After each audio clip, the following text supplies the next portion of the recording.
Hi, I'm Jules, more or less. I'm going to start this video with a couple of allegories from my life. I grew up in a subtropical swamp in Australia, near the Great Barrier Reef, and I remember my mother describing snow to me. She always got misty-eyed when she talked about snow. She described it as being white and soft and fluffy, kind of like cotton candy. It sounded wonderful. When I was 5 years old, we moved to the United States, Eastern Washington. One morning, after we'd been there for a few months, my mother woke me very early, all excited. She bundled me in a bajillion layers so I could barely move and shoved me out the door, following after me. She was very bouncy. Everything was white. I instantly recognized it from her description. It was snow. Expecting soft, fluffy cotton candy, I took off a glove and shoved my hand into the stuff. Something was very wrong. It felt like the skin was being flayed from my hand. I snatched my hand back and looked at the sky where more of it was falling down. It felt like my face was being stuck with millions of tiny needles. Snow was not soft and fluffy. My mother had lied to me. I had been betrayed. 15 years later, I was a teacher's assistant at an elementary school in a landlocked desert.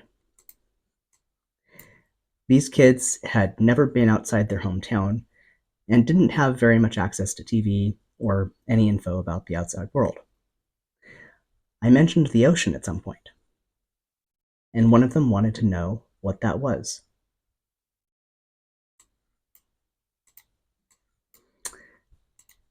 I can't accurately describe something to you that you haven't yet experienced for yourself. When I describe a concept, tool, or experience, here are 4 possibilities for what could actually be happening. I could be A, wrong in some manner, B, describing something that you've experienced in your past, C, describing something you're experiencing in your present, or D, describing something in your future or in an alternate timeline of yours.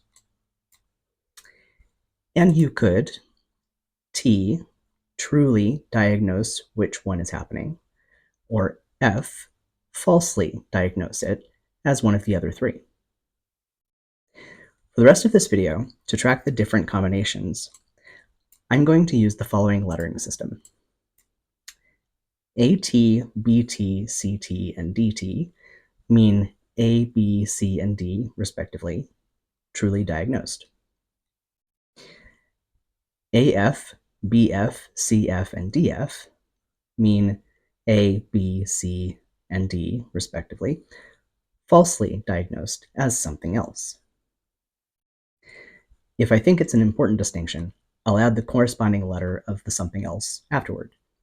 For example, DFA means D falsely diagnosed as A. If we only consider situations where something I describe is exactly one of A, B, C, or D, this doesn't, for example, include situations where it's both B and C, or where it's sort of A but sort of D, and you either do T or F. This doesn't, for example, include agnostic situations where you choose neither or both. Then these 8 are all the possible combinations. AT, AF, BT, BF, CT, CF, DT, and DF.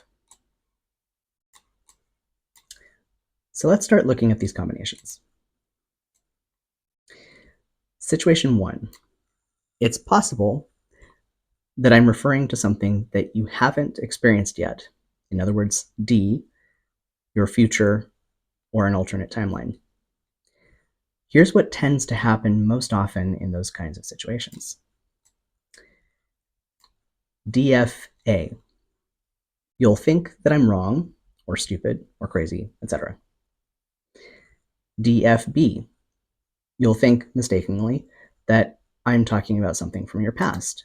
This is the been there, done that reaction. DFC. You'll think mistakenly that I'm talking about something in your present, something that you're currently experiencing. This is the me too reaction. It might even sound really exciting to you, but you'll be excited for the wrong reason. I had a friend who referred to this situation as blub. Mostly, we aren't able to recognize concepts and tools that are more powerful than what we already know. Instead, they look like blub, either something wrong, dumb, or nonsensical, or something that we're already familiar with, past or present. Situation 2. You could be correct about any of the above diagnoses. AT. I could actually be wrong, stupid, or crazy. BT. I could be describing something that you really have already experienced. Or CT. I could be describing something that you really are going through right now. And it is nearly impossible to differentiate between situation 1, in other words, blub, and situation 2. There is another possibility here, which is much rarer. Situation 3. You correctly diagnose that I'm describing something that you haven't yet experienced, DT. It is often really tempting in this situation, of course, to try to understand what it is that I'm describing. But if you haven't yet experienced it for yourself, you really can't grok it yet, no matter how good my description is, and no matter how hard you try. You might get to a place where you think that you understand what I'm talking about, but you'll be wrong. Sorry, that's just the way it is. The only way to truly understand is to experience. So says Plato and Meno, and I agree with them.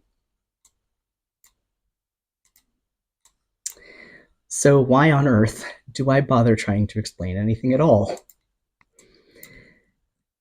Because it might be something that you're able to correctly diagnose as something that you have experienced or are experiencing, in other words, BT or CT. In this case, I might be able to add a bit more perspective that helps you understand better what's happening. And or it might be helpful to just know that you're not alone. Or it might be something that you are going to experience. Situation 1, DF, or situation 3, DT.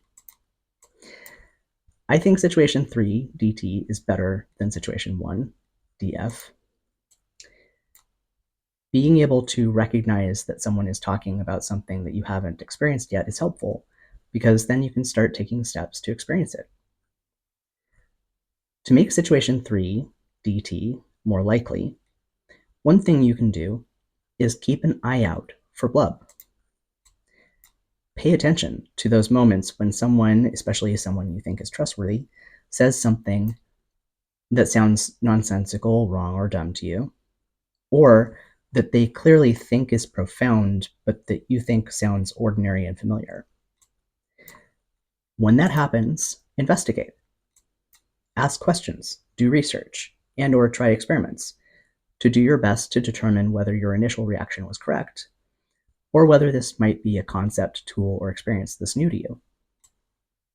Then, if you think that it might be something new, don't fall into the trap of thinking that you can understand it before you've experienced it or tried it. Instead, if at all possible, try to find out or figure out how to use that tool or have that experience for yourself, and then start taking those steps. This can be a very effective way of progressing your consciousness and or spiritual development. I'm not making these videos so that you'll just believe what I say. When I introduce a concept, I want you to try applying it and see what happens.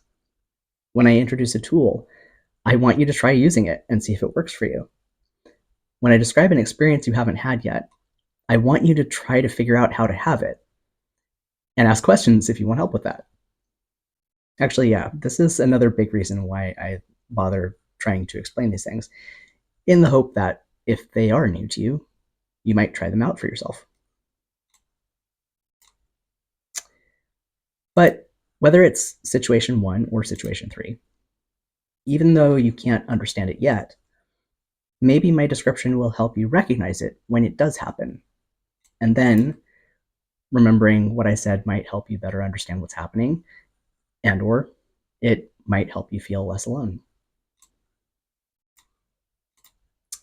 Or I might actually be wrong about something, whether it's AT or AF, and talking about it might either help me realize that I'm wrong about it.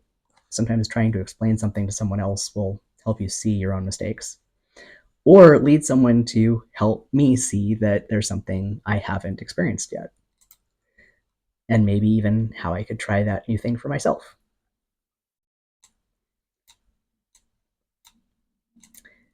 Now, there are 2 more situations left to address. Situation 4. You might have had or be currently having the experience that I'm describing, but not recognize it in my description, BF or CF. You and I are different people. We have different perspectives. It's completely possible that my description sounds so foreign that even though we've had the same experience, more or less, you still don't know what I'm talking about. Or maybe you can recognize what I'm talking about as roughly the same sort of thing as your experience, but my description sounds wildly off base or inaccurate. Whether it sounds like I haven't mentioned your experience at all, or it sounds like I'm inaccurately representing your experience, maybe this is a sign for you to share your perspective if you haven't yet, in a comment on my video, or by posting your own YouTube video, or by using another platform, another online platform, writing a book, giving a talk, etc. Maybe someone can't recognize their experience in my description, but they can recognize it in yours. And you can help that person better understand what's happening and or feel less alone.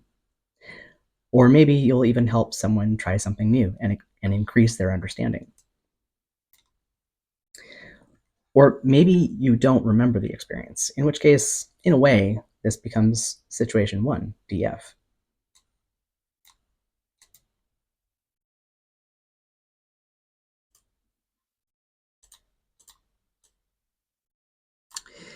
And finally, situation 5. I might be wrong, and you might not be aware of it, AF. If so, I'm sorry. If/when you figure that out, do please tell me, so I can seek better understanding too.